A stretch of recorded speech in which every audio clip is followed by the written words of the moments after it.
Hello everyone, welcome to my YouTube channel Learning Beyond Books. Do you know what is the difference between a phrase and a clause? Well, a phrase and a clause, both of them are actually a group of words. But what is the difference? Phrases are actually the group of words that do not have any subject and a verb combination. Okay, like in the garden or down the road or two beautiful eyes. So these are the phrases that either lack a particular subject or they lack a verb, and therefore it has incomplete information for you. Whereas if I talk about clauses, then clauses always have a subject and a verb combination. Like I ate dinner. So it has a subject I and ate is a verb.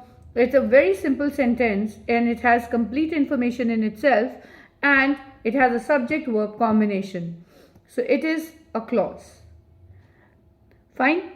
Now there are different kind of phrases and there are different kind of clauses that we are going to discuss. First, let us talk about phrases. As I said, that phrases are a group of words and they do not convey complete information, right? They can be a part of sentence, but they do not have a subject and a verb combination. Either there could be a subject or a verb, or maybe just a group of words. So let us see some category of phrases. If I say two little pups, or if I give an example of a tall boy, so these two are the examples of noun phrases, because here we are talking about a particular person or a particular thing, right? Similarly, if I say that come in or will be coming tomorrow, so coming tomorrow, walking, coming, all these are the actions and the phrases related to them will be termed as, that's correct, verb phrases. Similarly, I might describe about certain thing like tall and dark, or maybe fast and furious. So these are the examples of adjective phrases, right? Then there could be where you're describing about an action like surfing swiftly. So you're describing about an action, so this is going to be an, that's correct, adverb phrase. And then there could be the phrases where some direction or some positional explanation would be there, like on the table, under the chair, or down the road. So these are the examples of prepositional phrases, right? So these phrases will not give you complete information. They could be a part of a sentence but cannot stand alone as an independent sentence.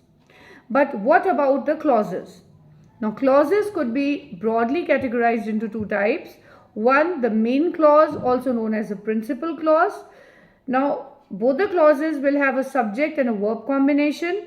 The other category of clause is the subordinate clause or the dependent clause, right? So whether it is the main clause or it is a dependent clause, both of them will have a subject verb combination.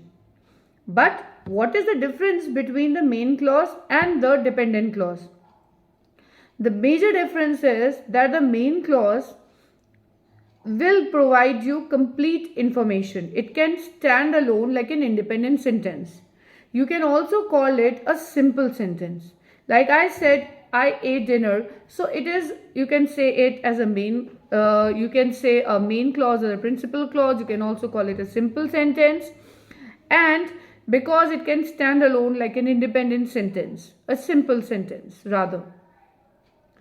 Whereas if I talk about the dependent clause, so a dependent clause, also known as a subordinate clause, will depend on the main clause to make a complete sentence or to get a complete information out of it.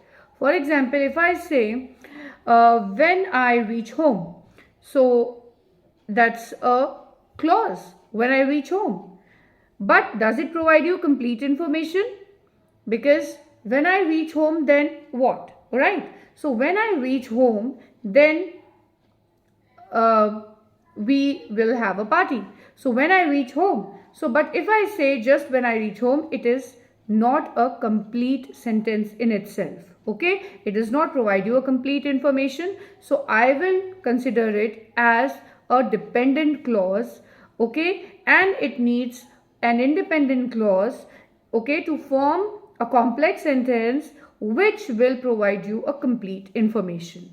So that is the difference between the two category of clauses, right?